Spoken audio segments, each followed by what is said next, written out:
When Chuck first started out, his cartoons were, I think, considered aggressively cute. He did a lot of very round, soft Sniffles the Mouse cartoons, and there's a very pronounced Disney influence in those years. He was kind of doing Disney-type things with a lower budget. A robin! But it wasn't that dynamic kind of thing he did later, you know. It's sure nice and dark, all right. Oh. Well, I was criticized because they said I was imitating Disney. It seemed to me quite natural to learn how the hell they would do these things like they did and to make them believable. Oh. But I didn't know anything else to do but to study the people that had come before me. Disney had established a fortress of very sincere storytelling, which just by its nature is calling for somebody else to come along and do something with an edge to it or a bite to it. What it was that caused him to absorb more of the Warner's wackiness over that 4 or 5 year period, that transitional period from his first films to his first great films, I don't know.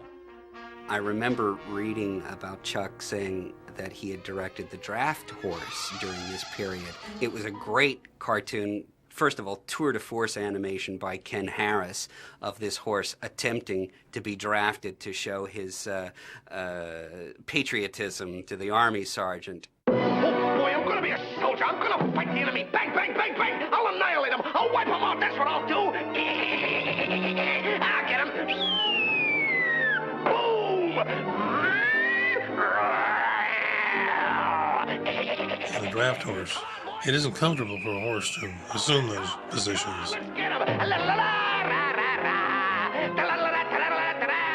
And it's the first time Chuck realized when he saw it with an audience that he could actually get laughs. Oh, they got me. Mother. And I think that turned the corner for him. I think he said, hey, I kind of like this. This is kind of fun, seeing an audience actually respond in a very vocal way to my work. Part of Chuck's coming of age at Warner Brothers as a director was experimenting with the look of the films, the actual design of the films. Those backgrounds were abstract. And they became believable because of the way the characters move within them. And in that Aristocat, first time I realized, through the good offices of the layout man, how you could show the characters almost losing their mind by what the backgrounds were. Meadows! Meadows! Meadows! Meadows! Meadows! Meadows! And by using that, he could show the degeneration of the character's mind. And it was very effective. You really felt that. There was one picture that I remember that Chuck did, which really was so different. Such a stylized picture. The layout and background men were John McGrew and Gene Fleury.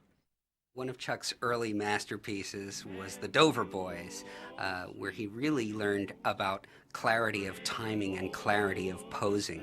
I was fortunate enough to have worked on that one.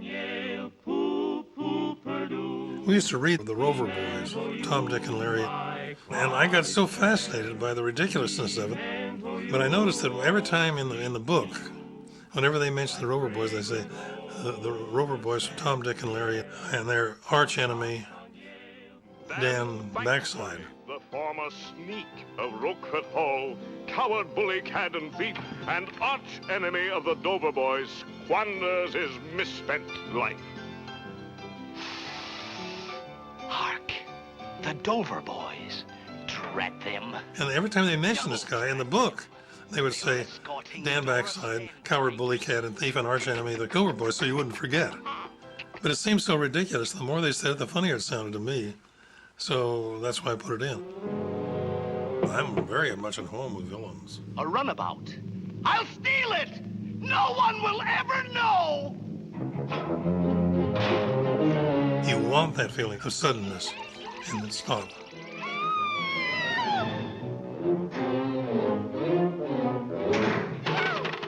And the way that he would make the timing crisp is that he would go from one pose over here to another pose over here with what animators call smear drawings, so that he would take about 3 frames where he would establish one pose here, one pose there, and then smear all the way between both poses at once, and then fold up into the final drawing. It was an unbelievable thing. It was one of the first uses of what people now call limited animation, although I prefer to think of it as stylized animation rather than limited animation, because the animation is still great. It's just pushing a pose for all of its value. Management didn't know anything about cartoons. They didn't know humor, they didn't know creation. All they wanted to do was make money.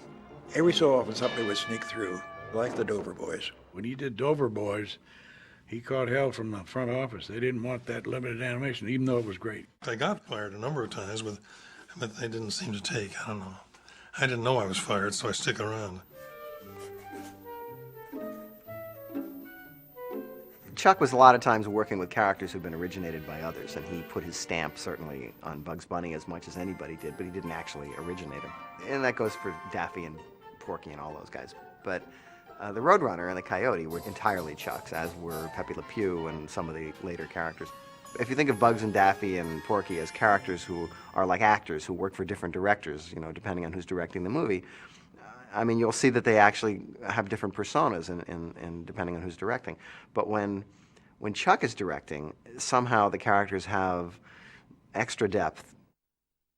Chuck directed a picture called Presto Changeo with that rabbit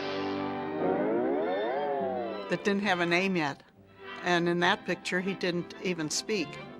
In fact, several of Chuck's pictures, there was no dialogue. I think that was the charming part. And I loved that movie. And they always screened the pictures for us, And we always had to write a critique. I remember saying I really thought that was a great cartoon, and that rabbit really they should have him in more pictures, which they did eventually, and he evolved into Bugs Bunny, as you probably know. What's up, Doc? There's a rabbit down there, and I'm trying to catch him. Tex Avery did A Wild Hare, and that's when the rabbit says, "What's up, Doc?" And that just seemed to seal his fate. When Tex Avery did Bugs, and did him very beautifully in his own way, he was just crazy, nuts. He was one of the great directors. And what he did was he approached it in quite a different way. Going up. What I had to find out was, if I was Bugs Bunny, how would I act? How he resembled me. Okay, everybody out, main floor. When Bugs Bunny came along in the 40s, he really developed in the 40s, he was sort of the anti-Mickey Mouse, because he was everything Mickey Mouse wasn't. Irreverent, a wise guy, not middle American at all, but New Yorkese. And he had a pugnacious nature that was perfectly suited, as it turns out, to the times. Look, Doc, do I go around nailing signs over your house? Do I? There's still such a thing as private property, you know. Did you ever hear of the inalienable right of the sanctity of the home? Bugs Bunny is not just an insane rabbit. Somebody's always trying to get him, and he's retaliating, and he's getting revenge. I think we can all relate to that. I know, working in Hollywood, I can. When they want to snuggle tight, well,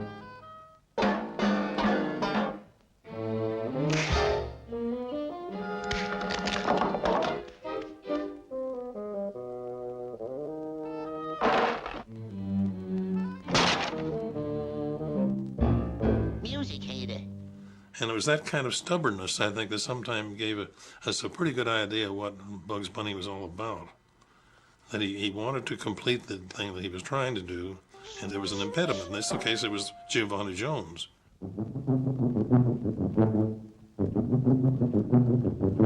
Uh-oh.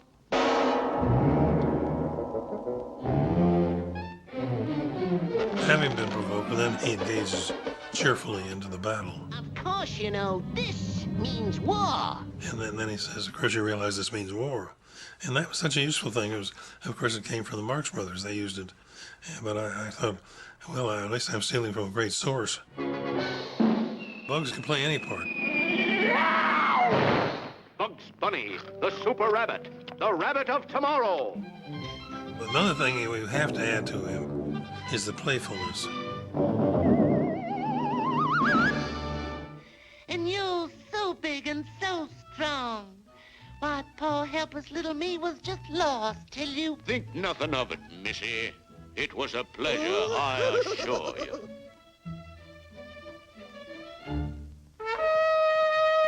And the idea of Bugs playing the femme always kind of made me laugh.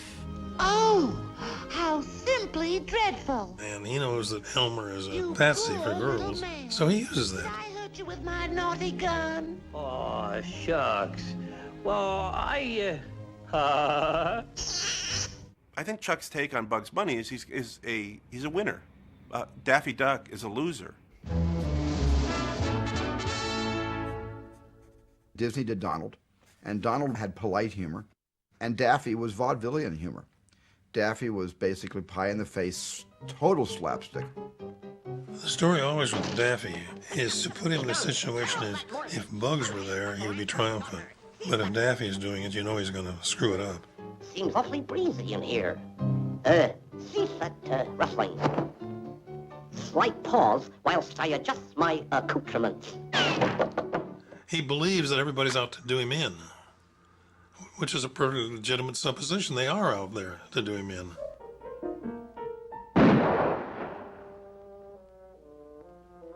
He's relentless because he just won't stop. Yoinks and away! And there's something of the little kid in that.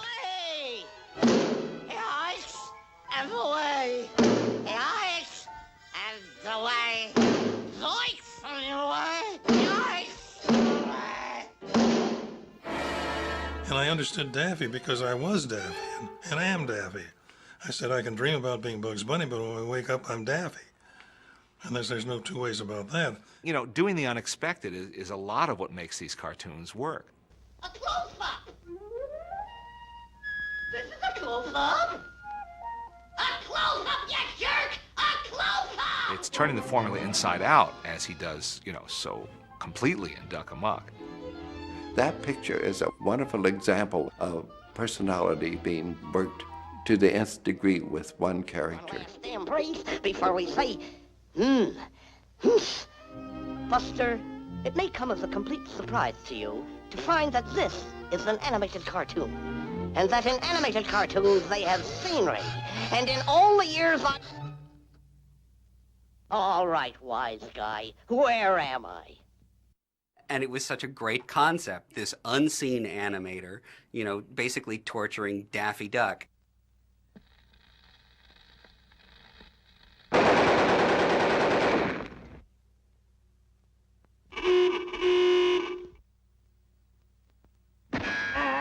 It was an inappropriate quality of everything that made him pay off so well. I use that a lot of, conditions in which people find themselves in the proper attitude, but in the wrong place.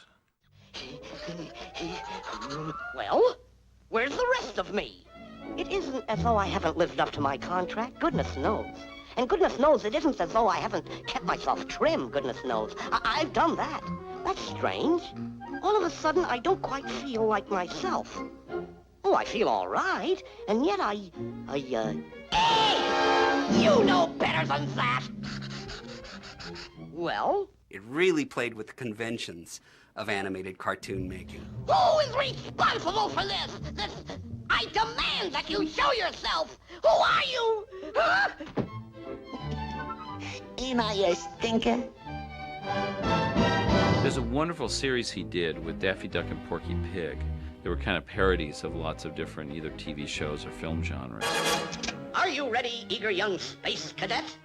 I'm all set, your hero ship, sir. Then make way for Duck Dodgers in the 24th and a half century. Oops, had the silly thing in reverse. And I think that was one of the first big plays with The Martian. Got the drop on you with my disintegrating pistol. And brother, when it disintegrates, it disintegrates. Well, what do you know? It's disintegrated.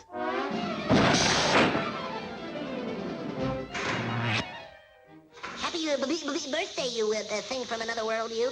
Oh, thank you. And I wouldn't be surprised if you can get George Lucas to someday admit that the entire costume design for Darth Vader came from The Martian. Yeah, Lucas admits that. I would have liked to have seen Marvin the Martian as Darth Vader. I'm your father! Luke, use the Force! If not, this Acme discombobulator ray. There's Duck Dodgers, but I love Rocket Squad, which is so great. It's like a dragnet in space with those two guys.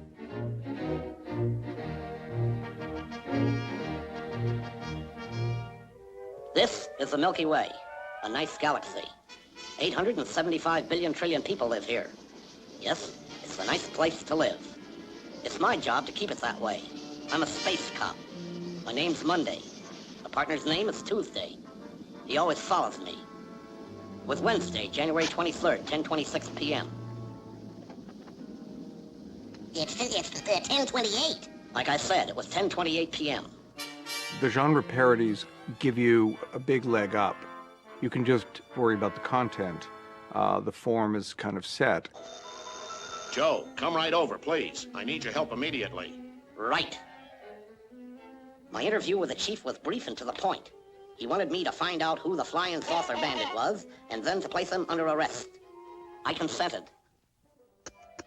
Because the audience knows the reference points, he can move much faster, and he can just concentrate on being funny, which he does brilliantly. By the time I was about 6 years old, all we saw were silent pictures and very flamboyant action. You ain't got a chance. I'm the hero of this picture, and you know what happens to the villain. So what's to know? I grew up with Douglas Fairbanks. I wanted to be that kind of a dashing hero. And then when I got to Daffy Duck, well, he was not the right person to be that great.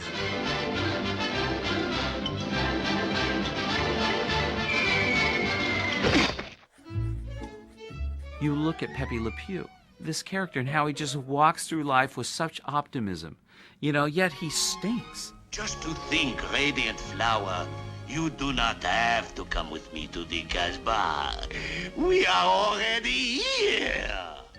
Pepe was relatively simple to me because he was one of the few characters I could completely associate with. Preliminaries. Because I wasn't a very attractive young man. At least I didn't think I was, which is the same thing. Smacking love.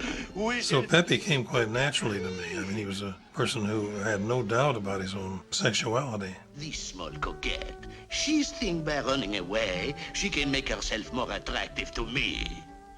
How right she is. Chuck loves to talk about being ignored in high school by the girls, partly because he was a lot younger than they were, and Pepe's endless pursuit and self-confidence, which Chuck, of course, did not feel.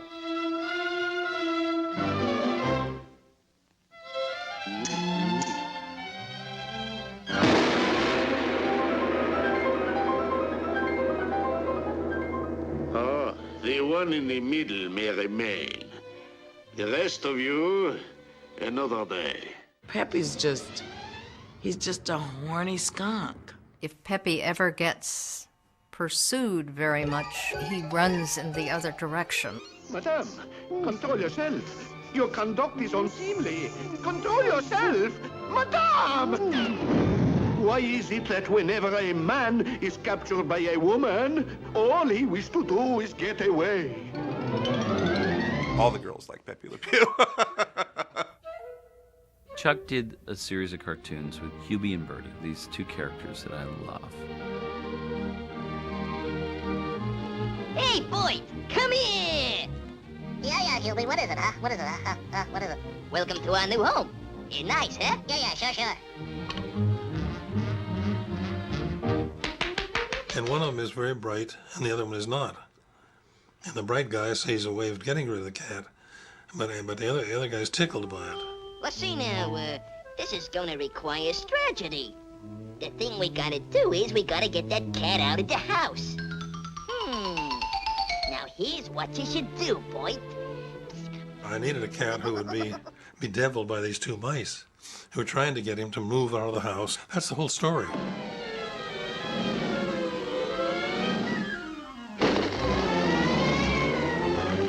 So I invented Claude Cat.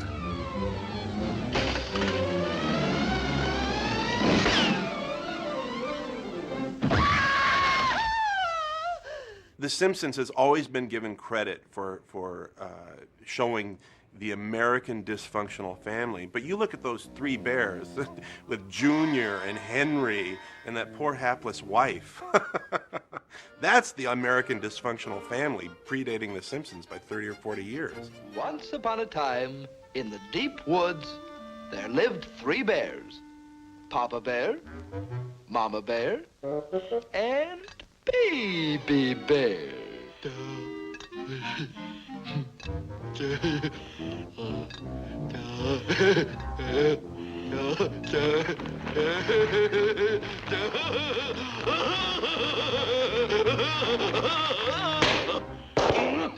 Eat your oatmeal!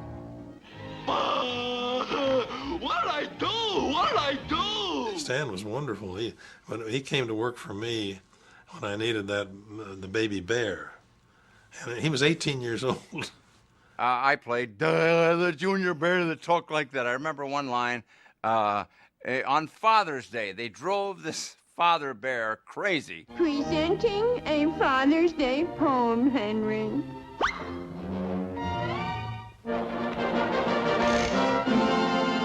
My Paw by Junior Bear, age 7½. When my poor little pinafore's all wet with tears, who says, There, little man, everything is all right. My paw. But I don't want breakfast in bed. I hate breakfast in bed. Father's Day, Henry. On her 6th birthday, when Linda, my daughter, decided she was old enough to prepare my breakfast, she knew what I liked, which is French toast and bacon and stuff. And so she wanted to serve it to me in bed. It was much like that. It would grump. He'd say, I hate breakfast in bed. Why do I have to have breakfast in bed? And my mother would say, because it's Father's Day, dear. And he would say, all right, I'll have breakfast in bed then. Breakfast in bed for Paw. I am doing a good thing on Father's Day.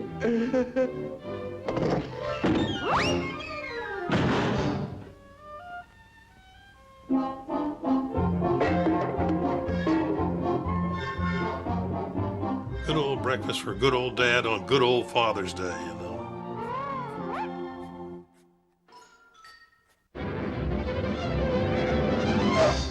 The cosmic significance of the Roadrunner chase is something that, is pretty much inescapable. The reason that you're watching the cartoon is because he's never going to catch the Roadrunner. There's no way. He's fated to never do it. The repetition and the variations of changes on the situation are unique, I think, in the annals of filmmaking. Mike Maltese and I were trying to do something which would be a parody. Why was everybody chasing everybody else? Meep, meep. Meep, meep. Meep, meep. Meep, meep, meep, meep. Sometimes I feel very sorry for the coyote. Sometimes I wish he'd catch him. If he caught him, there wouldn't be any more Roadrunner. You wouldn't like that, would you? Meep, meep. No. I mean, a 3-year-old can relate to the Roadrunner and Wile E. Coyote. I mean, you can identify with that hunger, that need to get the meal. you know, and yet you want to be able to run away from the monsters who are chasing you. The coyote could only be victimized by his own ineptitudes and his trust in the Acme Corporation.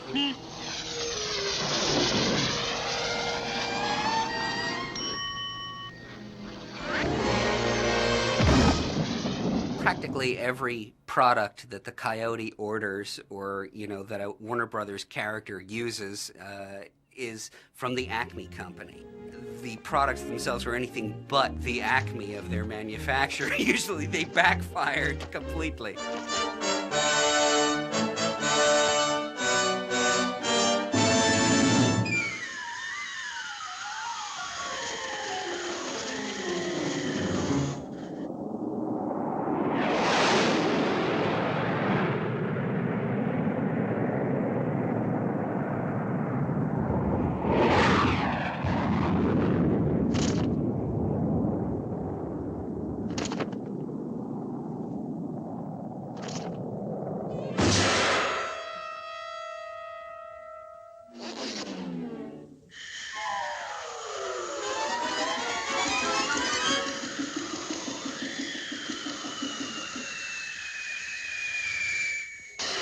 All comedy is based on error, on mistakes. And who was it, Mark Twain said something about stepping on a banana peel.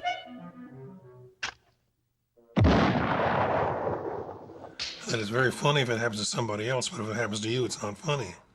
The wonderful thing about animation is that you can choose to do whatever you want to do. You don't have to follow the conventions of real life. So when the coyote's going to start running, for instance, there's a lot of ways you could have him start to run to build up a head of speed. He could spring into action, like being catapulted almost. His legs can start rotating and building up speed and starting to kick up dust. The feet go first, and then he has to sort of move the rest of his torso to get in sync with the bottom part of his anatomy.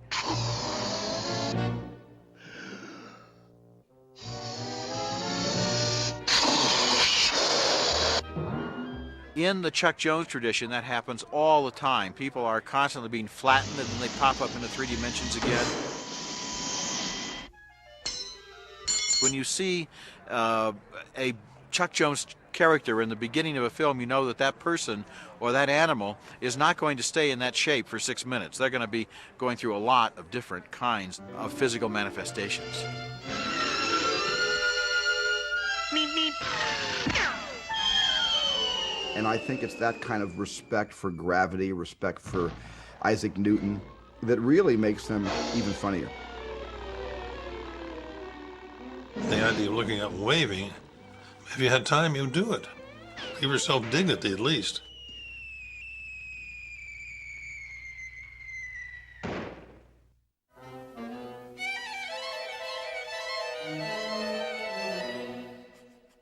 A live-action director sets up a scene, shoots it, and tries to get the right energy, the right rhythm into the scene, into the performances and such, and then in the editing room refines that and may use cutaways of some of the other actors or tighten up some of the spaces between moments of dialogue, and then that's it.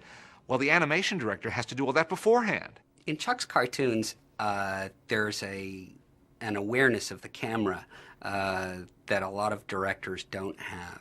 Oftentimes in our work, we're so inspired by the camera angles, not in live action, but in Chuck's work. And what amazes me is all those camera angles weren't found by looking around the set. They were drawn. And so often, his camera angles are a major part of the gag.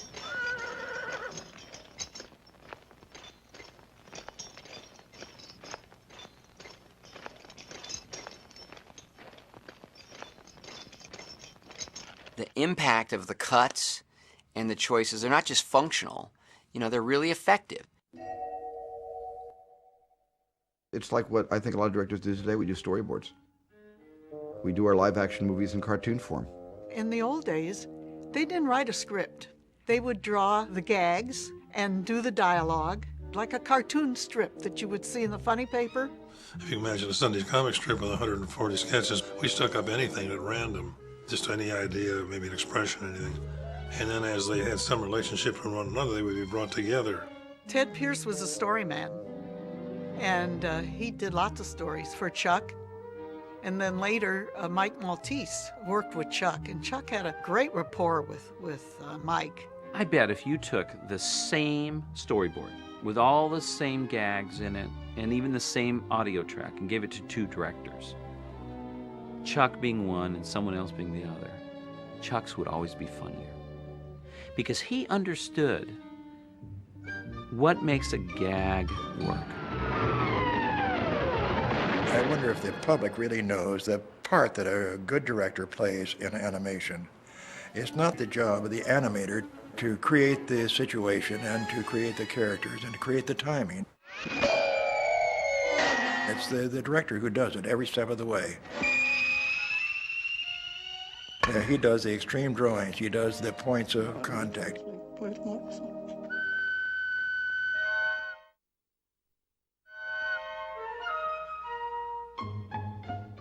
An animation director, at least in the classic style of animation directors, would actually draw the key poses, or what are sometimes called extremes, for every shot, every character.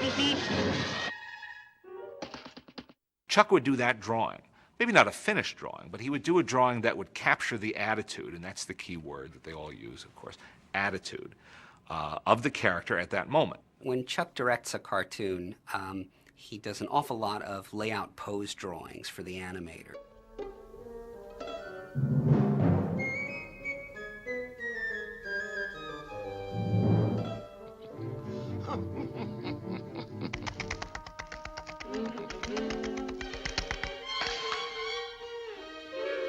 Meep, meep.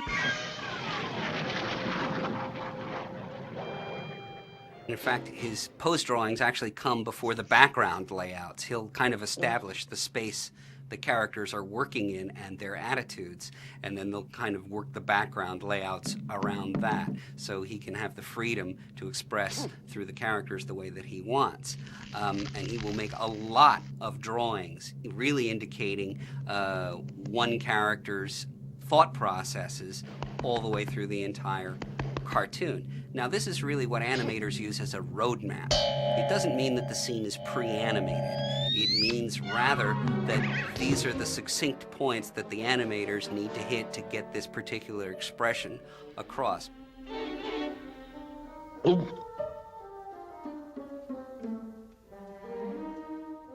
But animators, being great animators like Ken Harris or Ben Washam, can take that and it gives them one boost up. That gives them the clear road that they're traveling, and then they turn it into animation magic.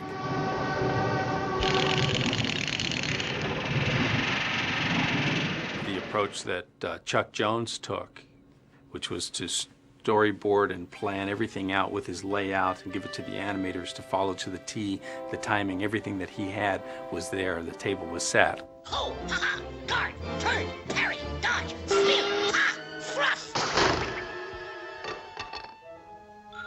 He approaches his films that way. Everything is planned to the nth degree. And there's a real personal stamp on a film when a director approaches it that way. The individual person of that director is seen through nearly every frame. Chuck would call all his animators, a crew in, and he'd go through it. And he knew which animator could do which the best. And I would stand in the background and listen to the whole story. And then Chuck would bring the whole picture into me.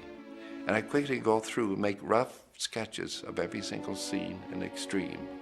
Very quick red sketches. I knew where all the action was. Awfully unsporting of me, I know, but what the hey? I gotta have some fun. The characters are flat designed characters. They're satire, they're fun to look at. Meep, meep. So consequently, I thought the background should fit in with that. Be designed element, fun elements. But there's a very fine line between design and rapport with your audience. In other words, you can have a very designed element and lose your audience. So all my design is based on supporting the character in the action that they're being involved with. When you did something like Duck Dodgers in the 24th and a half century, well, there, when I got the storyboard, I would go over it with Maurice at the same time. And I'd tell him that do anything but don't interfere with the action. And he understood that. I looked at the storyboard, then I started to cook up a lot of crazy ideas. And like the evaporator and a lot of that stuff. The idea of going to the airport by dissolving, bloop, and he disappeared. And you cut to the airport, bloop, and he appears. I thought that was wonderful, you know. That didn't require anything from the animator, but it required a great deal from the layout man. When Daffy walks into the scene, he put that big eye up there, which put it in the future. Those are things that Maurice added. They were not part of the original story sketches. And this is the essence of what animation design is all about. Look at those backgrounds. They're fantastic. The backgrounds in the classic Roadrunner cartoons, great. You really want to be there. That's Roadrunner country. This is all essence. The Grand Canyon, the Monument Valley, Painted Desert. These are all colors that have come from those areas. We were out in space, and I fooled around and trying to find some designs. I came up with this red runway and the glass and all this and that. Just a matter of flight of imagination, but it seemed to work. You design for the action. And incidentally, the star of the whole show is the animation. The background, the layout man, is a supporter. Chuck has often said that the difference between a laugh and no laugh can be as little as one frame. Okay, Paul. I will do good this time. Alley-oop. The timing of Chuck Jones is remarkable. In this one Three Bears cartoon, they somehow catapult the father bear up into the air, and they look up in the sky, and he doesn't come down. And so they join hands and walk into the house. How long should they walk into the house? How long should it be nighttime before the sun comes up and you hear a rooster crow in the morning?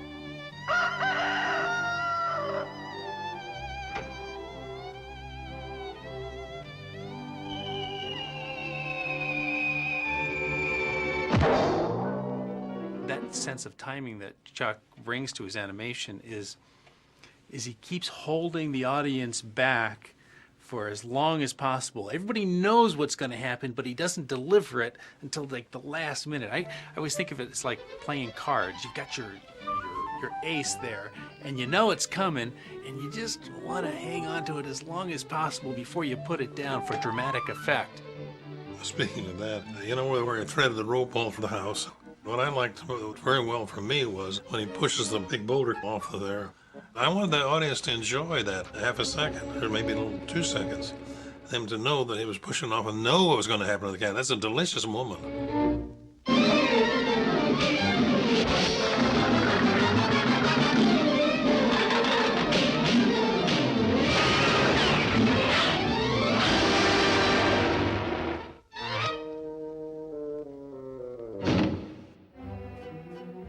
I timed the action, pared it down where needed.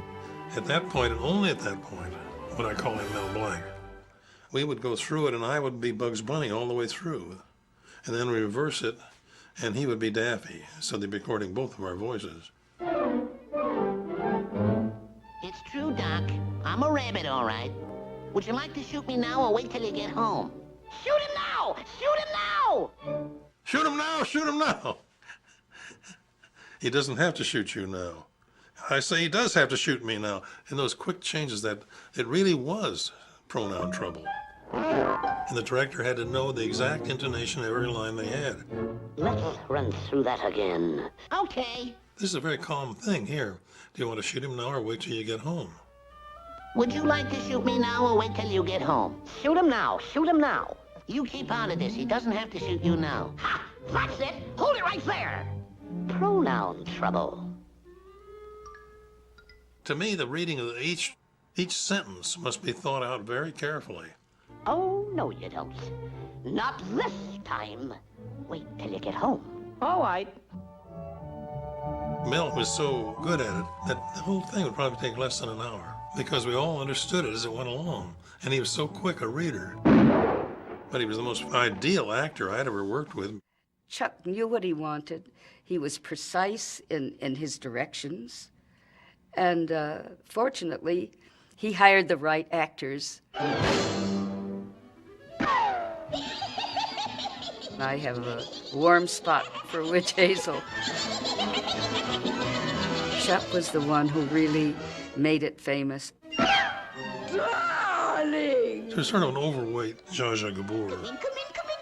She would look in the mirror and say, "Mirror, mirror on the wall, who's the ugliest one of all?" You know, and when she was reassured that she was the ugliest, she was so happy. I'm so deathly afraid of getting pretty as I grow older. Pretty?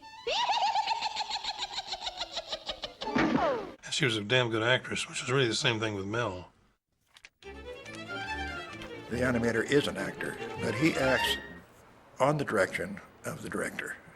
He does what the director tells him. And he does as he draws, as the director wants him to draw. Chuck had wonderful animators. He had Benny Washam, who was a great animator, and Lloyd Vaughn, and Ken Harris. Ken Harris was just great. All of these guys were tremendous animators. Even so, Chuck's personality came through. The animator would draw the first and maybe the sixth and the eighth drawing. And then the in-betweeners will go in between each drawing.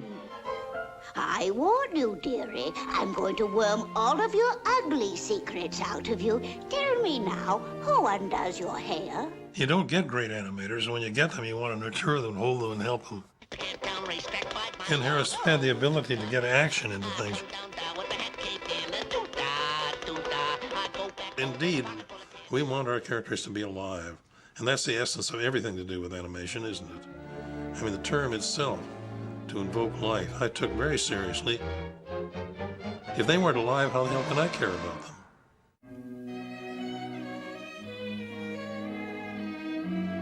I discovered it isn't a question of drawing. It's a question of the expression that makes any character come to life.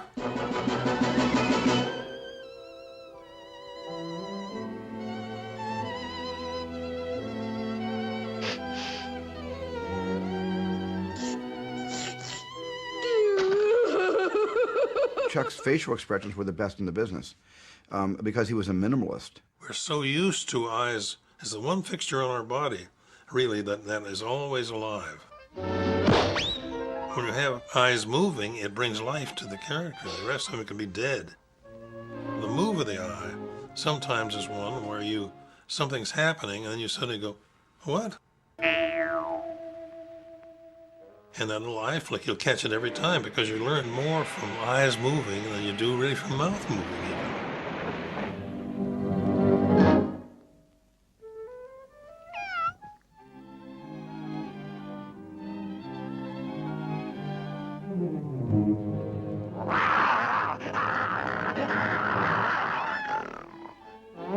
A lot of people think that classic cartoon animation is broad. Just everything you do is broad. And in actual fact, if you look at a Chuck Jones cartoon, it's not broad, it's rather subtle.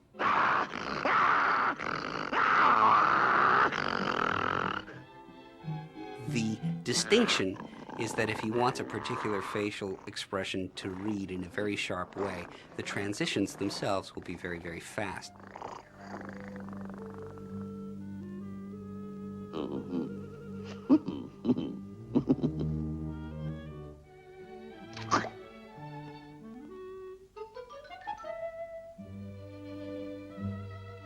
I love Feed the Kitty because it's a great cartoon that's hysterically funny, but also very warm. You know, you actually feel something for this relationship that this big thug of a bulldog has for this teeny little cute kitten.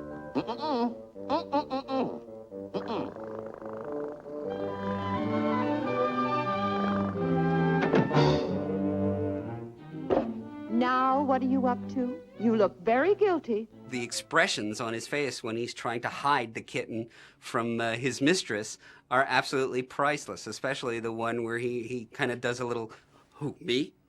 I did 53 drawings before I got it right. The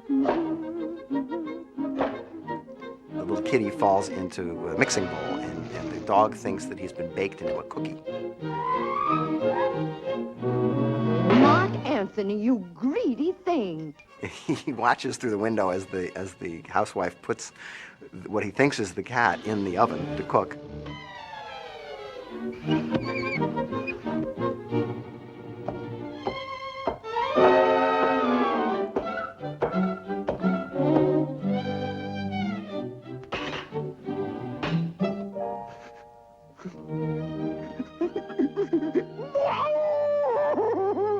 He's absolutely distraught when it looks like the kitten's been baked in a batch of cookies.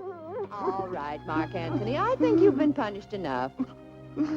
My, what a long face. Well, I know just the thing for that. Here. Well,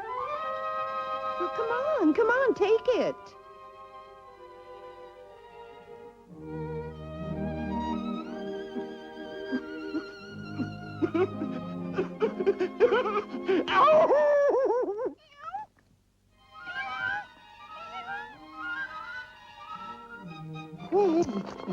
I thought it was a laugh, but people in the audience cry a little.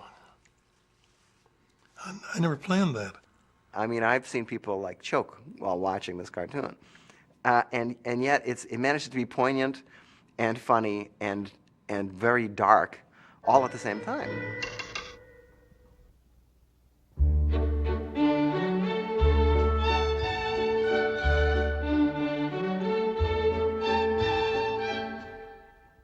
I will now play a passage from a famous opera, and you must name the opera. But I'm weary. Listen carefully. And there you have it now. What's the opera? Cavalleria Rusticana? Audience? My story is probably not unique in that I came to classical music through the work of Chuck Jones. The main reason for using that kind of music is the best music. And it's the most appropriate even for an animated cartoon. Hi-ho, tinfoil! Away!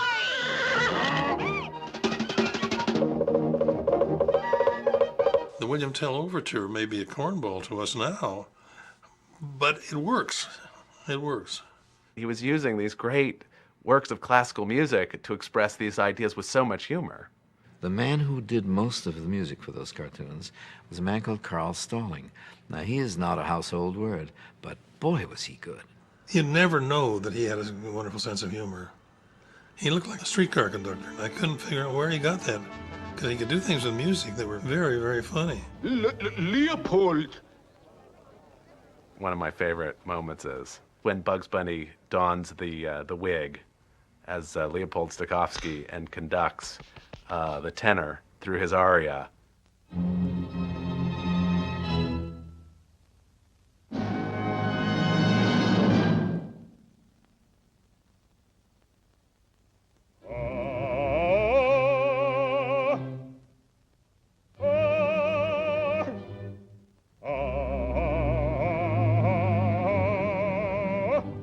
Speaking of poses and getting a lot out of a very little, the poses and gestures that Bugs goes through to control and manipulate the performance is brilliant.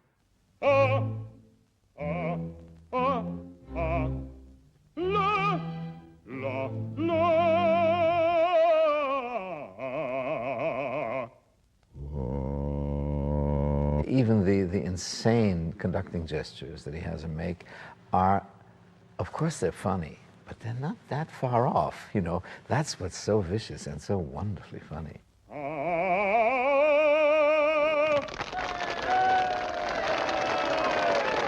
I had to learn piano score to this extent that I could see if the notes went up, they would get higher, and if they came down, and I discovered how you broke up some of the stuff. What came to my attention was one time I noticed that a quarter note below the staff had that little line through it. It looked like a little man with a derby hat on. The whole thing came from that one thought. the Blue Danube piece that Chuck created, where you have a set of notes that set up themselves and become the Blue Danube except for one note. You know, taking G clefs and molding them and doing all this stuff. You notice we didn't put anything in there that didn't belong in there. That's the fun of it. If you're dealing in a hunk of music, notes, you have to be honest with yourself and with them. And the more you narrow it, the better it gets. Everything in there was honest, too. Every device that we used in there, you'd find on its half of music. Because if I'd known music, I probably would have leaned on things that I knew and how to employ it.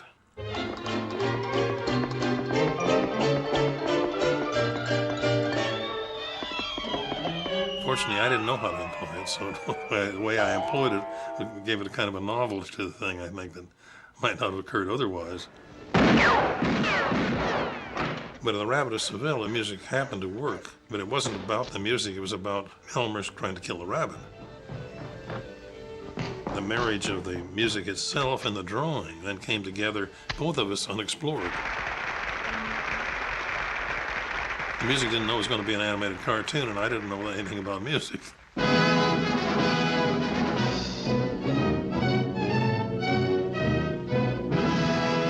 How do? Welcome to my shop. Let me cut your mop. Let me shave your crop. Daintily, daintily. I don't know how many of us have grown up thinking that Rossini, came complete with lyrics that went, welcome to my shop, let me cut your mop, daintily, daintily. I got to know that piece of music and that opera because of that cartoon. I don't know how many people my generation that probably happened to. Rabbit of Seville is marvelous, mainly for me because of its precision.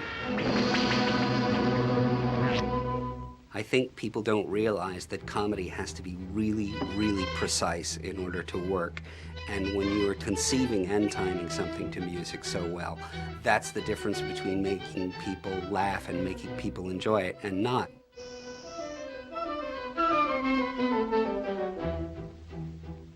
It's much funnier to me to see people doing funny things in front of great music than it is to have a caricature of music. The music was written this way, and you're trying to do something with it. You can't change the timing of it. What interested you in it was the way it was written, and the hesitates and everything are in there.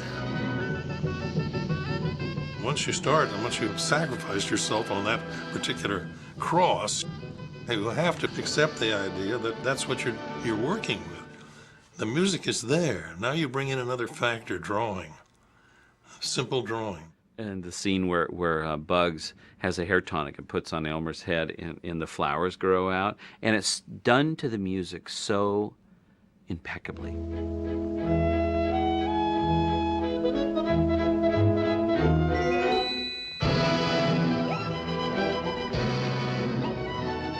In the chase.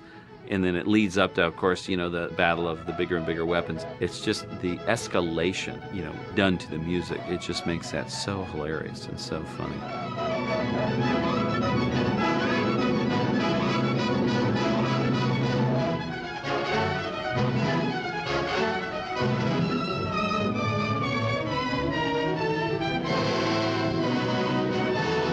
Of course, it turned generations of people off opera. Probably no more so than the Marx Brothers did. I think it was a very easy straight line because opera has great beauty, and although it was mostly Wagner, it's mostly the German operas they go after. Opera singers don't have a posse.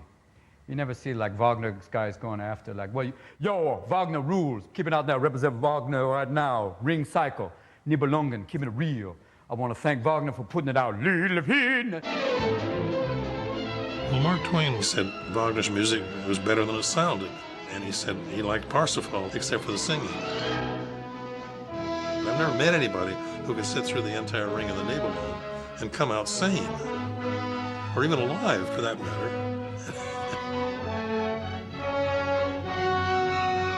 I mean, come on, the white horse coming down and sitting down, all that fat bulges out. I mean, that is just hugely funny. But it's like everything looks so beautiful. You're so far away. Yes, I know it. I can't help it. Up one hill, be my love. The thing I love about Chuck Jones's work is how he incorporated the exquisite design into these cartoons, into the storytelling, into the timing, into the humor. You know, I mean, that's, I think, one of the amazing things about what's opera doc. The other directors tended to play it safe. They had one product and they go with it. They do it over and over and over again. But now Chuck, he was always straining to do something new and different. In other words, he gave me tremendous leeway. We had a previous designer that wanted to have the proscenium art right on stage all the time.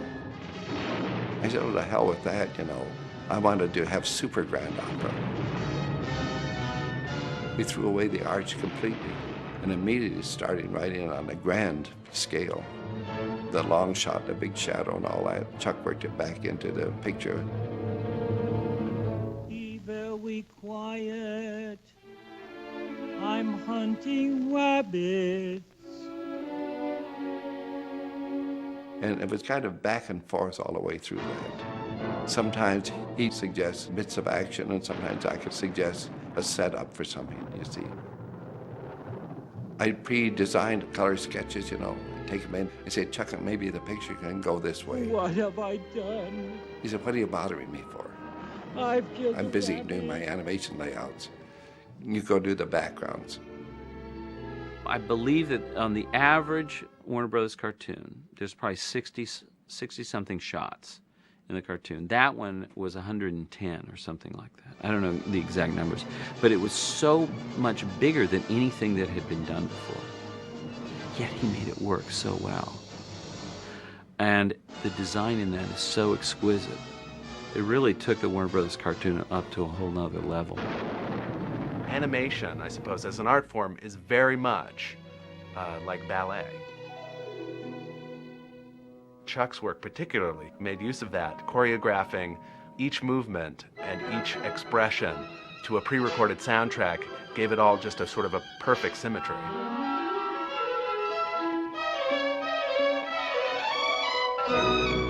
The music was right, but it's what they did in front of it that made it funny, we hoped. What made the thing was Elmer Fudd and Bugs Bunny addressing Wagner head on. So we took the 14 hours of the Nibelung and squashed it down to 6 minutes. I'll kill the rabbit. Away, storm! Morisek, he probably told you the problems he had with the colors. They didn't like the idea of Elmer being lavender and purple and different colors because he'd never been done that way. Fortunately, all of our battles were never gigantic. They were always minuscule, but they were absolutely defined by the need for the picture. What have I done? I've killed the rabbit. When Elmer says, I killed a rabbit, the audience goes quiet. They're right with you. Poor little rabbit killed a rabbit.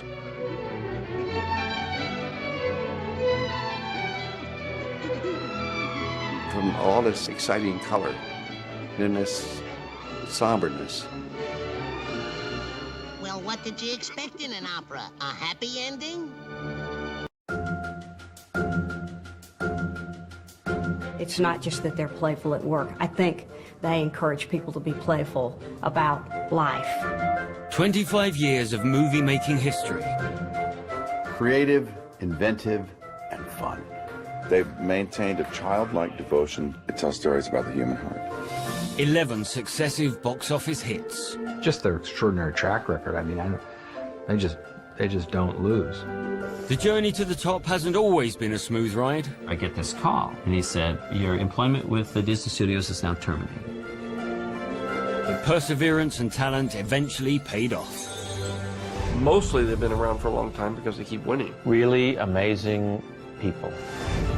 This is truly going to be timeless and forever, and will always land in the consciousness of yet another generation of moviegoers. And it all started with a little lamp. 3 words to describe Pixar. Gift from God.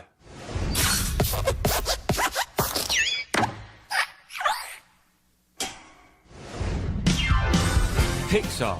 We all know what they do. No? Well, they're responsible for this.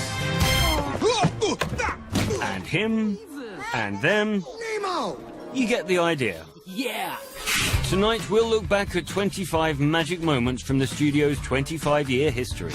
I guess we could use a little entertainment. Exactly. Along the way, we'll see just what it takes to make a Pixar feature film. These guys are professionals. They're the best.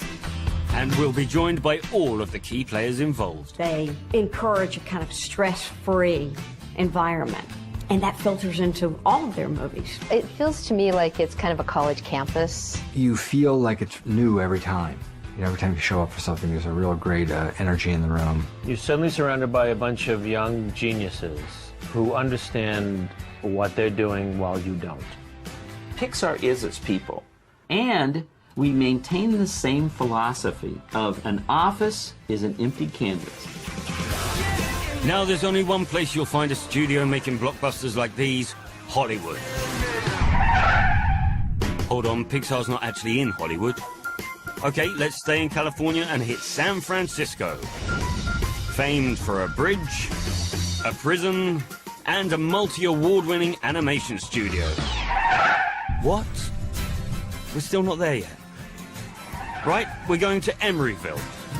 Emeryville, an unassuming, quiet suburb of the Golden Gate City, which just happens to be the home of one of the world's most successful film studios, Pixar. It's a big, kind of a family. I mean, a lot of people, we hang out together both at work and after work. We're friendly. We collaborate with each other. It's a group effort to make these movies, and I think the building and the culture reflects that. Yes, these are a unique gang of filmmakers who strive to be different. We did not want to do what Disney was from Little Mermaid and Beauty and the Beast and all those films. They had their thing going, and we wanted to be different. Okay, Pixar, you want to be original, you want to be groundbreaking, let's see what you've got. You are a toy! Yep, that should do it. Toy Story, their debut hit. The story drove everything. It was so refreshing because we were making the movie we wanted to make. So our first magic moment is the Toy Story scene that brought these two lovable characters together. Oh, and gave children the world over a new playground catchphrase. We're all very impressed with Andy's new toy. Toy? T-O-Y. Toy. Excuse me, I think the word you're searching for is Space Ranger. The whole struggle between Buzz and Woody was largely about Buzz's delusion. He's not a space ranger. He doesn't fight evil or shoot lasers or fly. You know, and Buzz in his cluelessness just aggravates this guy, Woody. Oh, impressive wingspan. And I remember that was one of those scenes that was just so much fun because of the read that Tom Hanks gave us. These are plastic. He can't fly. They are a beryllium carbonic alloy, and I can fly. No, you can't. Yes, I can. You can't. Can. Can't. I tell you, I could fly around this room with my eyes closed. Okay, then, Mr. Lightbeer, prove it. All right, then I will. We wanted to create these two characters that were so fun that even if they were locked in an elevator for the whole movie, you'd want to watch them and see what happens next. To infinity and beyond!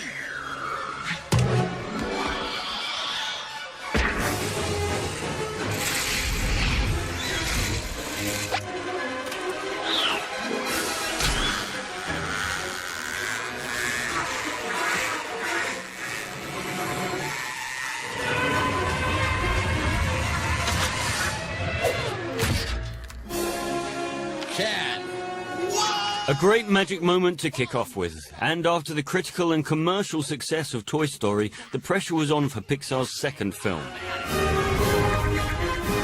And if a handful of toys proved tricky to animate, what were they thinking with thousands of insects? I think we bit off maybe more than we could chew in terms of the scale of the movie and how many characters there were. And it wasn't only the number of characters that challenged the animators. We had this tiny little camera that we could put on the end of a stick and put it down into the grass and see what our world kind of looks like from an ant's perspective. Research was literally done in our own backyard. Okay, technological advance is made. All that's needed now is a bit of humor. Anyone who's ever spent any time looking at ants knows that they walk in a straight line.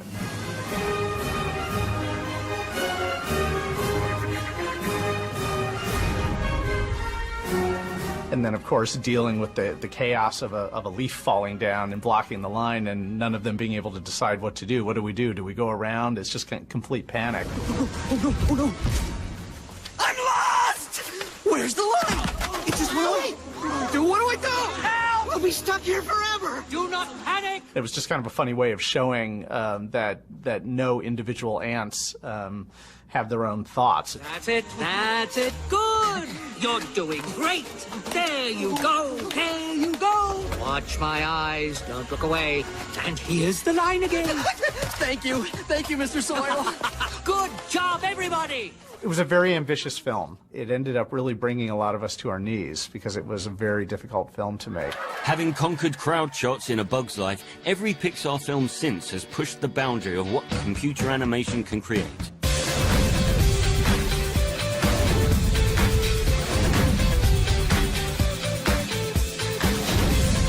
And in 2009, they treated us to a visual feast of grace and beauty, all tied together in thousands of balloons. That's typical. He's probably going to the bathroom for the 80th time. You'd think he'd take better care of his house. That moment in Up when the house lifts off, I mean, that's the centerpiece of that movie.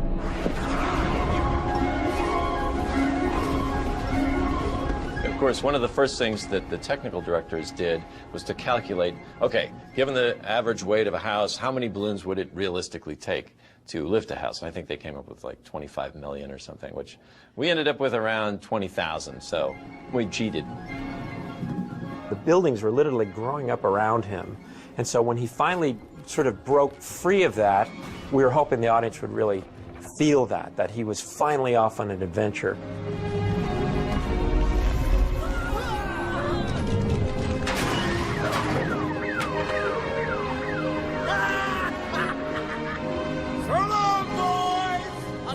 Postcard from Paradise Falls.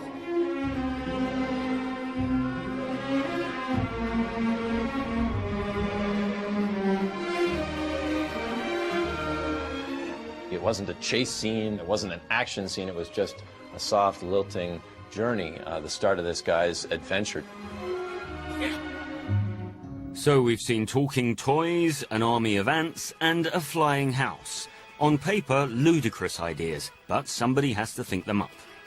People typically only see the final movie. And so think, well, somebody had an idea or script, and then they made that movie.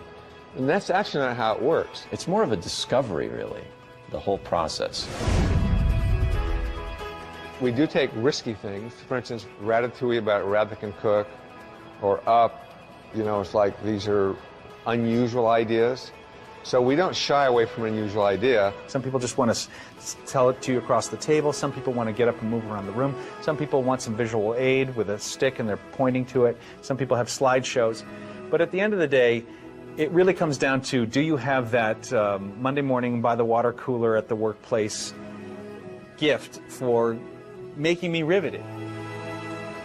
Unlike other film studios, Pixar is unique in that it will only accept script ideas from its own employees.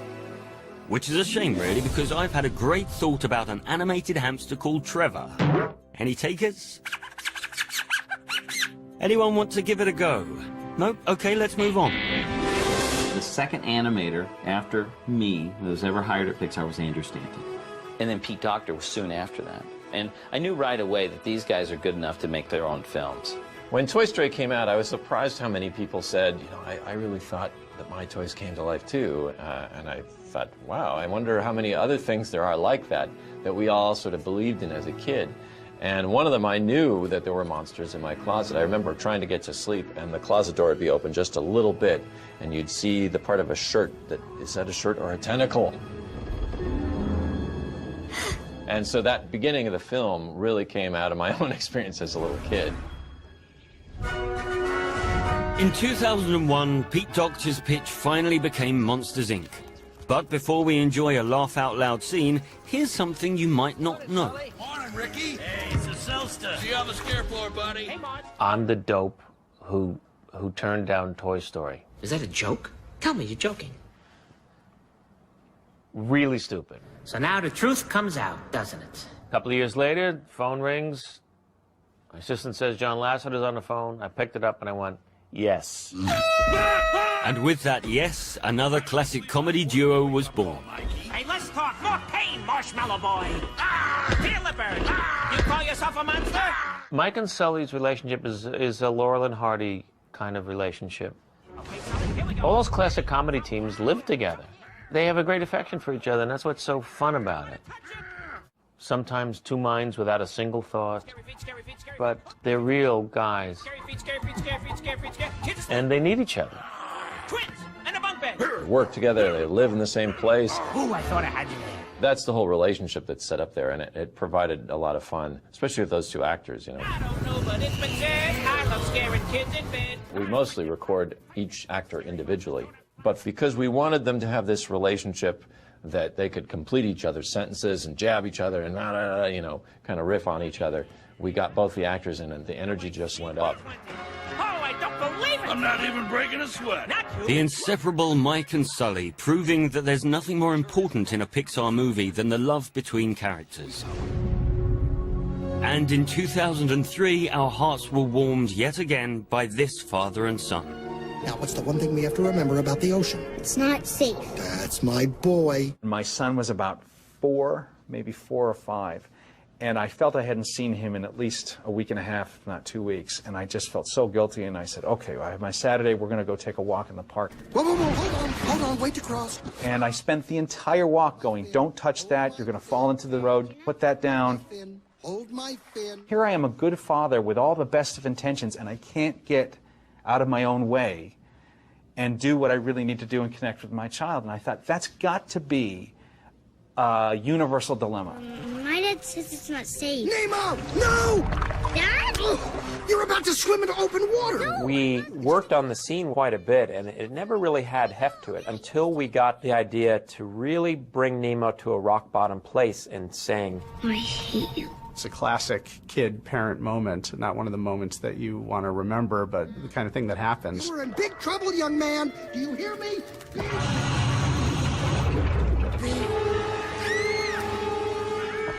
I loved that maybe me as a scuba diver just going down to take pretty pictures is the equivalent of Godzilla invading Tokyo.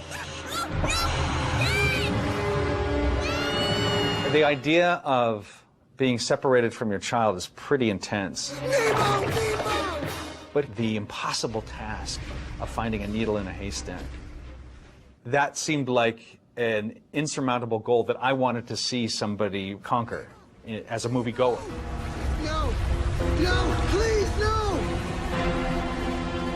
Now from one protective dad to one incredible mum. She just extended her mothering instincts beyond the normal reach to protect her family. You're all right. Oh, you're all right. We're so worried about you. Every power matches the character, right? So Dad is a strong guy who just wants to push his way through things. The mom is a housewife with 3 kids, so she has to stretch in a lot of different directions. A teenage girl wants nothing more than to be invisible and put force fields up around her. How are you doing? And Dash is a 10-year-old hyperactive kid.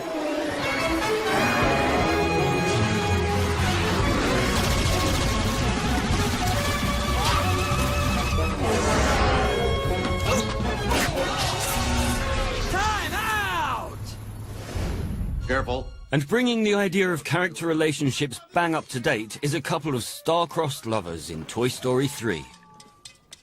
Ken? Oh, where is that boy? Ken? New toys! Far out. Down in a jiff, Lotso. As soon as they said Ken, So, who's ready for Ken's dream tour? I just knew what they meant. I think the phone literally fell out of my hands, and I just kind of bent over and laughed. I don't know why. My first reaction was, this is really funny. I'm not a girl's toy. I'm not. Why do you guys keep saying that? And I kind of immediately got it. Step right this way. Well, you know, actors like to play, generally speaking. It's just really fun. Hi, I'm Ken. Barbie, have we ever met? I would have remembered. Love your leg warmer. You only know Ken in relationship to Barbie, because she's huge. Ken's not so much. But when I look at you, I feel like we were made for each other. He's a tad groovier than I had seen him. Thank you. Yes, sir, well-groomed man. Originally.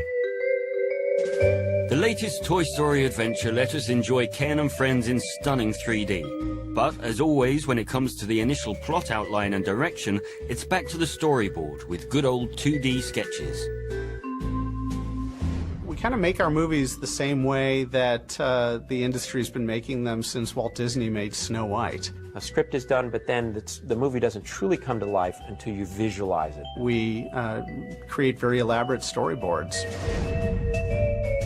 It's a visual medium, and when a storyboard artist takes it, they then essentially become the actor, the editor, they become the cinematographer for a while, and they take that written word into cinematic form. It's a long process. We spend about 2.5 years typically working on the screenplay and the storyboards for any given film that we make. 2.5 years? Mind you, storyboarding does give the creative team chance to experiment, which is a good thing, as Woody would never have been the character we know and love today. We made the mistake of thinking that Woody was a character that should go from being selfish to selfless, and we took it that literal. So we just created a selfish character, and thinking, well, it'll be fine because he's going to turn nice. It was smart alecky. It was like a brand of insult humor. It was negative. All right, that's enough. We learned, right away that if you don't like somebody, or I guess the proper ways, you can't empathize with them. Hey, you want to be Mr. Mashed Potato Head? Then you've lost the audience. You button your lip. Nobody's getting replaced. So we found out after quite a bit of work that Woody was very off-putting. So, after years of development, Woody's character was softened, becoming the likable cowboy seen in the final film. Cake and ice cream, I suppose. It's just a mistake. Well, that mistake is sitting in your spot, Woody. Have you been replaced? Hey, what did I tell you earlier? No one is getting replaced. Woody was a pendulum swing from Woody being comfortable with his position to Woody being threatened. The big epiphany for me was that everybody can act like a nice person. And that became a real learning for me as a writer for how to treat Woody. He could be the nicest guy, the perfect guy, the best leader, as long as he was on top. Now, how many of you remember your old art class at college? Yep, me neither. But the animators at Pixar sure do. I went to California Institute of the Arts. It was started by Walt Disney towards the end of his life.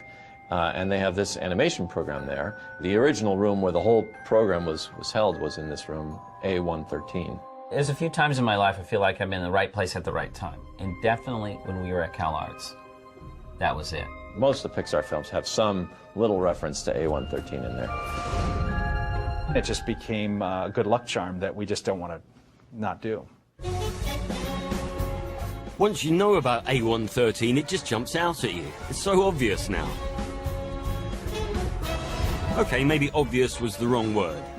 It didn't take us long at all to find this one. Or that one.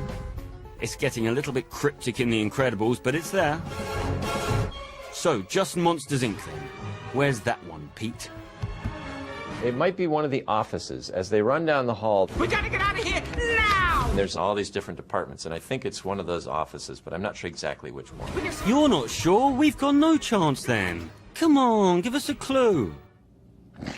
I can't remember. It's been so long. Do you know? Oi, Pete, no conferring. Staying with the college theme, it's time for a history lesson. So, notebooks at the ready as we're about to chart the origins of Pixar. It was the early 80s, and by today's standards, the modern technology looked anything but modern. And a computer-animated feature film was just a twinkle in Pixar Supremo John Lasseter's eye. Whilst working at Disney, Lasseter watched Tron, a breathtaking feature film which mixed live action with CGI, and this proved to be the catalyst that inspired Lasseter's imagination. The computer animation excited me so much. I'm not excited about what I was seeing, but the potential I saw in all this. I was just amazed by it. He had the right kind of eyes to suddenly see Tron at that time. I was just a whippersnapper. I was just a, geeky kid still going to the movies, not knowing what I was going to do with my life. And I remember being just as wowed by Tron. Watch it, watch it. John had an epiphany that was too early. He was just ahead of his time about where it should go. Keen to share his vision of a fully computer-animated feature film, Lasseter pitched an idea to his employers. It was a meeting he would never forget. We pitched the whole thing, and he stood up and he asked, well, how much is this going to cost? I said, well, it's with computer animation. It's going to be, no more than the regular budget of a film. And he went, the only reason to do computer animation, if we can do it faster or cheaper. And it was like, what? And so about 5 minutes later, I get this call, and Ed Hansen calls me down to his office. And I come down, and he said, well, John, your project is now complete, so your employment with the Disney Studios is now terminated. Not one to sit twiddling his thumbs, Lasseter hooked up with Ed Catmull and began working for this guy. In the beginning, they were primarily put together as a computer division at Lucasfilm to design technology, to make it easier for people to be creative. John is just a born animator. He's extremely talented, loves what he does, and was absolutely fascinated with moving it to the next level and doing computer animation. Unfortunately, George Lucas didn't have the capital to take it to that next level, so decided to sell his graphics division. I said, look, I know you guys want to make a movie, so I'm not going to sell you to General Electric, which is who really wanted them. But with computer animation in its infancy, who was willing to take the risk? They found Steve. Steve who? Oh, Steve Jobs, the guy who gave us the iPod, right. And with the purchase from Lucasfilm, Pixar was born. I rode up to Lucasfilm, and that was the first time I met Ed, and he shared with me his dream to make the world's first computer animated film. And I, in the end, ended up buying into that dream, both spiritually and financially. These were hard years, those first years. And there were times when all of us about threw in the towel. So as we went through the hard times, we finally got the opportunity in 1991 with Disney to do Toy Story. Whoa there, Ed, let's not get ahead of ourselves. Before Toy Story, there was a magic moment involving a little lamp. I think for me, the film that really did it, that made me go, wow, there is something here, was Luxo Jr. It was just a held camera and two characters. It was just this great little story. And I said, who did that? Man, wherever that guy works, that's where I want to be. I had started working on modeling a desk lamp. We wanted to create a film that shows who we are at Pixar. I thought, well, maybe I'll start moving the lamp around. And then one of my colleagues at Pixar had just had a baby boy and brought him to work one day. When the Pixar credit comes up right before the movie, there's a little lamp that hops out, and in a sense, that's me.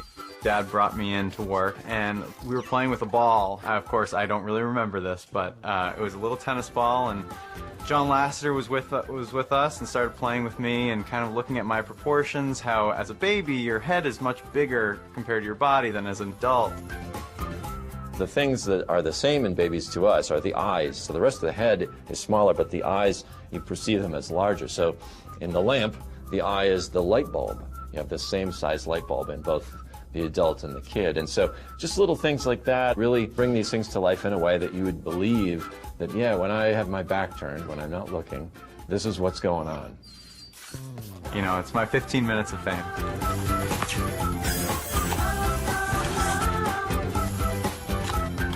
The interesting thing about the lamp was when people watched it, they didn't ask about the technology or the computers or anything like that. The first question was the big lamp the mother or the father? And it was all about the story. And I knew that was, at that point, that's when we were actually on the right trail.